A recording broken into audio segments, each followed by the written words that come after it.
اس پوری ہسٹری کو گل رحمان ہمدرد صاحب نے اپنی کتاب بر صغیر میں اسلامی جدیدیت کے ماخذ، تو اسی پہ میں عرض کر دیتا ہوں، وہیں سے آپ کو یہاں کی علمی ہسٹری آپ کے سامنے آ جائے گی۔ بر صغیر کے نمایاں شخصیات جن میں سب سے پہلے شبلی نعمانی کو ان کے پیروکار بننے کا اعزاز حاصل ہوا اور یوں وہ دبستان افغانی کی ہندوستانی شاخ کے سربراہ بن گئے تھے۔ یعنی اصل میں وہ افغانی صاحب نے جو آئیڈیاز وہاں پہ دیے تھے اس زمانے میں جمال الدین افغانی صاحب نے، تو اس سے پھر یہ امپریس ہوئے تھے شبلی نعمانی صاحب۔ 1880 سے 1882 تک جمال الدین افغانی ہندوستان میں مقیم تھے۔ ان کی ذات سے شبلی کا ابتدائی تعارف اسی زمانے میں ہوا تھا، تاہم ذہنی اور قلبی سطح پر ان کی عقیدت مندی کا آغاز اس وقت ہوا جب پیرس سے افغانی نے رسالہ العروۃ الوثقی کا اجرا کیا تھا۔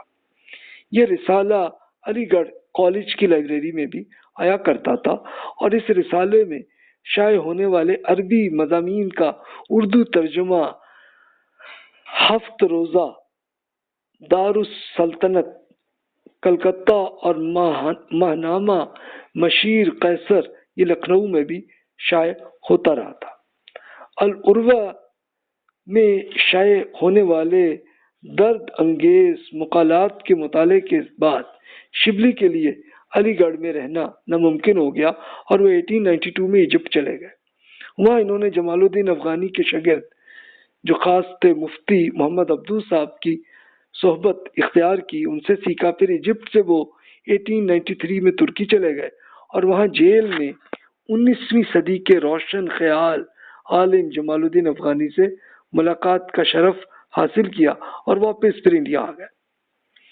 اب وطن واپسی پر وہ طویل دورہ کے بارے میں انہوں نے اپنے تاثرات بیان کرتے ہوئے لکھا ہے۔ تب یہ شبلی نعمانی صاحب کے ارشاد سے ہم سن لیتے ہیں، کیا فرمایا؟ سفر بے شبہ ضروری تھا، جو اثر اس سفر میرے دل پر ہوا وہ ہزاروں کتابوں سے نہیں ہو سکتا تھا۔ پھر انہوں نے جمال الدین افغانی کی مشن کو آگے بڑھانے کے لیے باقاعدہ ایک علمی تحریک کا آغاز کیا۔ شبلی کی زیر اثر جن لوگوں نے تربیت پائی ان میں 4 نام بہت عام ہیں: سید سلیمان ندوی، عبد الماجد دریابادی صاحب، ابوالکلام آزاد اور حمید الدین فرائی صاحب۔ یہ 4 شخصیات بہت جن کو قدیم علوم کے بھی ماہر ہیں اور جدید علوم کے بھی ماہر ہیں، اور انہوں نے اس کو کیا کیا؟ گویا شبلی کی ذات سے 4 سلسلوں کا آغاز ہوا۔ اس میں پہلا سلسلہ سیرت رسول، احادیث اور سنت، تاریخ اسلام اور سوانح نگاری میں دلچسپی رکھتا تھا۔ یہ تھے سید سلیمان ندوی صاحب، انہوں نے کام کیا۔ دوسرا سلسلہ تقابل ادیان یعنی کمپیریٹیو اسٹڈیز اور مذہب و سائنس کے تقابلی مطالعے میں دلچسپی رکھتے تھے۔ اب یہ تھے عبد الماجد دریابادی صاحب بھی، یہ ان کا زیادہ اس میں ذوق تھا۔ اور تیسرے سلسلے کے لوگ عمرانیات اور سیاسیات یعنی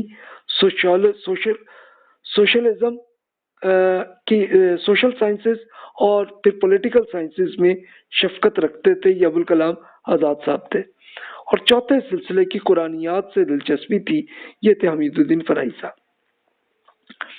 اب پہلے سلسلے کا آغاز سید سلیمان ندوی سے ہوتا ہے اور ان کے جانشین ابوالحسن علی ندوی صاحب جو 1999 میں انتقال ہوا ان کا، تو ان کو آپ دیکھ سکتے ہیں۔ تو ان لوگوں نے بہت ڈیٹیل سے سیرت پہ بہت سی بکس پہ لکھی انہوں نے۔ عبد الماجد دریابادی صاحب تقابل ادیان کمپیریٹیو اسٹڈیز کے تھے۔ 1977 میں ان کا انتقال ہوا اور انہوں نے مذہب اور سائنس کے تقابلی مطالعے میں دلچسپی رکھتے تھے۔ تو انہی کے اسٹوڈنٹس ہیں جو آج کل موجود ہیں، جن کے جانشین شیخ احمد حسین دیدات صاحب 2005 میں انتقال ہوا ان کا، انہوں نے بہت ڈیٹیل سے اس میں کام کیا۔ عمرانیات، سوشل سائنسز اور پولیٹکس کے معاملے میں پولیٹیکل سائنسز میں ابوالکلام آزاد صاحب کی جانشینی کا حق ابوالعلا مودودی صاحب نے کیا۔ جو 1979 میں ان کا انتقال ہوا، اور ابوالکلام آزاد صاحب 1958 میں انتقال ہوا ان کا۔ انہوں نے اس پہ بہت ڈیٹیل سے اس پہ بہت سی بکس انہوں نے لکھی۔ اور پھر حمید الدین فراہی صاحب، ان کا انتقال 1930 میں ہوا، اور ان کے اسٹوڈنٹ تھے امین حسن اصلاحی صاحب، جن کا انتقال 1997 میں ہوا۔ تو دیکھیے انہوں نے پھر قرآن کی اسٹڈیز پہ بہت ڈیٹیل سے انہوں نے کام کیا۔ پھر سیرت احادیث، تاریخ اور سوانح نگاری کے میں ڈاکٹر حمید اللہ صاحب، جو 2002 میں ان کا انتقال ہوا، اس سلسلے کی انتہائی شاندار طریقے سے آگے بڑھایا۔ اور ڈاکٹر حمید اللہ کے جانشین ڈاکٹر محمود احمد غازی صاحب، جو 2010 میں ان کا انتقال ہوا، انہوں نے بہت ڈیٹیل سے کام کیا۔ اب تقابل ادیان یعنی کمپیریٹیو اسٹڈی اور مذہب اور سائنس کے لیے عبد الماجد دریاب آبادی صاحب کے بعد ان کے اپنے حلقے میں کوئی ایسا شخص پیدا نہیں ہوا کہ جو اس سلسلے کو آگے بڑھاتا۔ لیکن بمبئی میں شیخ احمد حسین دیدات جیسے مفکر پیدا ہوئے، جنہوں نے تقابل ادیان کمپیریٹیو اسٹڈیز کے اس سلسلے کو شاندار انداز سے آگے بڑھایا۔ شیخ احمد حسین دیدات صاحب کی وفات کے بعد ان کی نسبت اب وحید الدین خان صاحب نے سنبھالی ہے۔ وہ 1925 میں پیدا ہوئے اور آج بھی حیات ہیں، تو انڈیا میں انہوں نے یہ کام کیا۔ پھر تقابل ادیان اور مذہب اور سائنس پر ان کے کام نے انہیں شیخ احمد حسین دیدات کا مانوی خلیفہ بنا دیا۔ انہوں نے ایک طرف اسلام اور دیگر مذاہب، بالخصوص ہندوستانی مذاہب کی کمپیریٹیو اسٹڈی کرتے ہوئے دعوتی اور تحقیقی کتب لکھی انہوں نے، اور دوسری طرف اسلام اور سائنس کی کمپیریٹیو اسٹڈی کرتے ہوئے گراں قدر کتابیں لکھی ہیں۔ اس طرح انہوں نے احمد حسین دیدات کے کام کو آگے بڑھایا۔ تو یہ وحید الدین خان صاحب نے لکھی ہوئی ہیں، ان کی بھی ان سارے اسکالرس کی بکس آپ کو مل جائیں گی ویب سائٹس میں، تو وہ آپ پڑھ سکتے ہیں۔ پھر وہ مزید بیان کرتے ہیں کہ اور کون سے لوگ اس میں گزرے ہیں جنہوں نے ایک بڑا کام کیا۔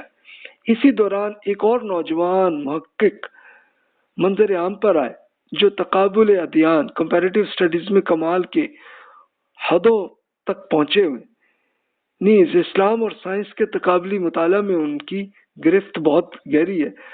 اس نوجوان کو نوجوان انہوں نے کہا، اب وہ بزرگ ہیں، ڈاکٹر ذاکر عبد الکریم نائک صاحب، 1965 میں وہ پیدا ہوئے، حیات ہیں۔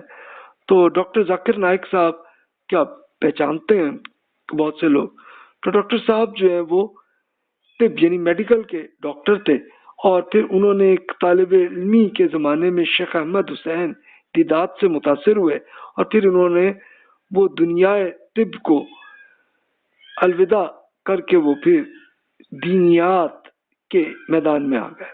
پھر انہوں نے مذاہب کی تقابلی مطالعے میں کمپیریٹیو اسٹڈیز میں اعلیٰ کتابیں لکھی، اور سائنس اور اسلام کے کمپیریٹیو اسٹڈی میں ایک کتابیں وہ بھی لکھی انہوں نے۔ پھر انہوں نے تصنیف و تالیف کے کام تک محدود نہیں رہے، بلکہ انہوں نے ایک نہج پر ایک عظیم الشان دعوتی تحریک کا آغاز بھی کیا، اور اس طرح انہوں نے اسلامک ریسرچ فاؤنڈیشن کے نام سے ایک تحقیقی ادارہ قائم کر کے اس تحریک کو باقاعدہ انسٹیٹیوشنلائز کر لیا۔ تو یہ حیات ہیں، اور وہ انڈیا میں یہ بزرگ انہوں نے یہ کام کیا۔ اچھا، عمرانیات اور سیاسیات، پولیٹیکل سائنسز اور سوشل سائنسز کے ماہر ابو العلا مودودی، انہوں نے بہت کچھ لکھا اس میں بکس میں انہوں نے، اور ان کے حقیقی جانشین ڈاکٹر اسرار احمد صاحب، جو 2010 میں ان کا انتقال ہوا۔ تو انہوں نے اب مودودی صاحب نے 1957 میں جب جماعت اسلامی جس کام سے دستبردار ہوئی تھی، تو ڈاکٹر اسرار احمد صاحب نے اس کا بیڑا اٹھایا۔ 1966 میں انہوں نے امین حسن اصلاحی صاحب کی جاری کردہ رسالہ میثاق کی ادارت سنبھالی۔ پھر 1967 میں تحریک رجوع الی القرآن کیا تھا، اور پھر اس طرح انہوں نے قرآن پاک کو پڑھنے پڑھانے کا بہت ذوق انہوں نے وہ کیا، اور پھر 1972 میں انجمن خدام القرآن قائم کی۔ پھر 1955 میں انقلابی طریقہ کار کے ذریعے حکومت الہیہ قائم کرنے کے لیے تنظیم اسلامی بھی انہوں نے بنائی تھی. یہ غالباً لگتا غلطی 1970 میں کیا ہوگا انہوں نے. پھر 1977 میں لاہور میں مرکزی قرآن اکیڈمی کا قیام عمل میں لایا. بعد ازاں پورے پاکستان میں قرآن اکیڈمیوں کا جال بچھا دیا. پھر 1987 میں قرآن کالج قائم کیا انہوں نے، اور 1991 میں تحریک خلافت پاکستان کے نام سے ایک عمومی تحریک کا آغاز کیا، جس کا مقصد اسلامیان پاکستان کو نظام خلافت کی طرف متوجہ کرنا. علاوہ ازیں وہ تصنیف اور تالیف میں مگن رہے اور چند قابل قدر کتابیں منصع شہود پر لانے میں کامیاب ہوئے.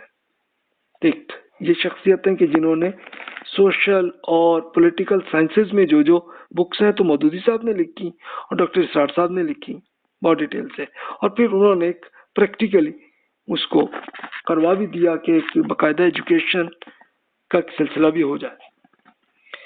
اب چوتھی شخصیت کو دیکھتے ہیں، حمید الدین فراہی صاحب. وہ قرآنیات کے بانی تھے اور وہ قرآنیات پہ دلچسپی رکھتے تھے. انہوں نے اپنی عمر عزیز کے 40 سال تحقیق کی وادی خاموشاں میں گزارے. یہ خاموشاں کا مطلب کہ بالکل خاموش رہے، وہ مشہور نہیں ہوئے، اور انہوں نے زیادہ ریسرچ وہ کرتے رہے. پھر اس کے بعد انہوں نے پڑھانا شروع کیا.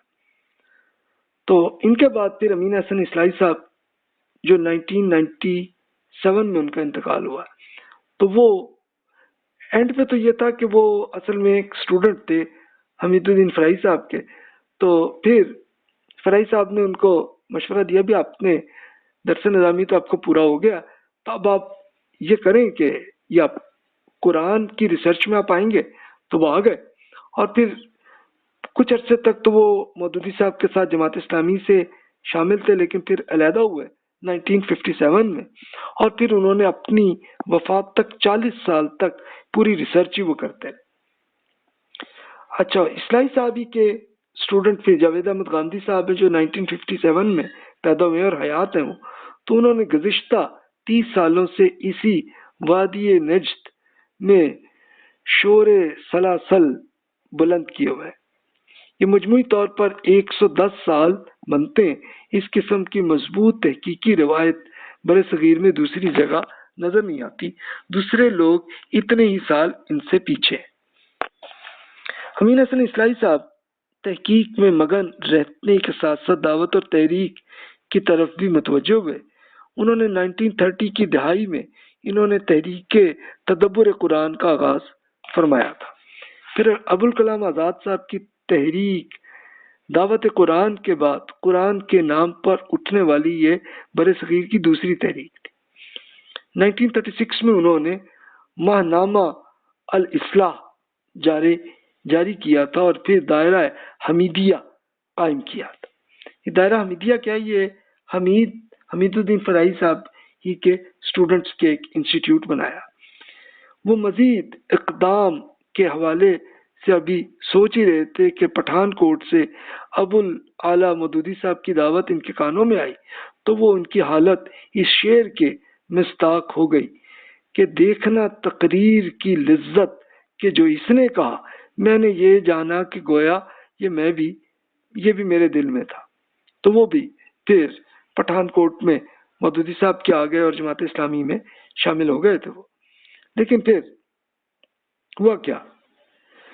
اور یوں وہ تحریک جو تدبر قرآن، مدرسۃ الاصلاح، ماہنامہ الاصلاح اور دائرہ حمیدیہ دیگر احباب کے سپرد کر کے پھر گاندھی صاحب کے الفاظ میں فراہی کی خانقاہ سے ابوالعلا کے دارالاسلام میں پہنچ گئے.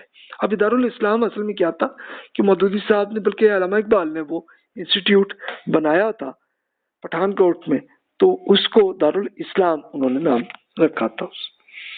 اب 1947 سے قبل جماعت اسلامی علمی اور تحقیقی اور دعوتی اور تربیتی کام کر رہی تھی.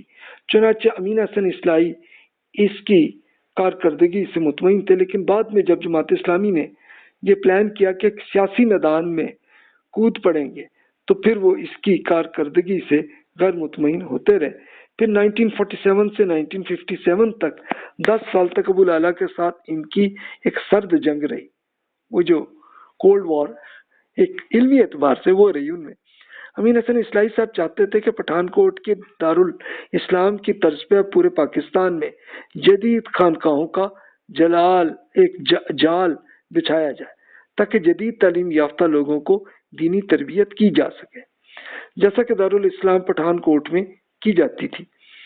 تو نیز تربیتی اداروں کے علاوہ چند تحقیقی ادارے قائم کیے جائیں تاکہ ریسرچ کا کام ہوتا جائے۔ اس کے علاوہ دعوتی اور تبلیغی کام کی طرف زیادہ توجہ دینے کی ضرورت ہے۔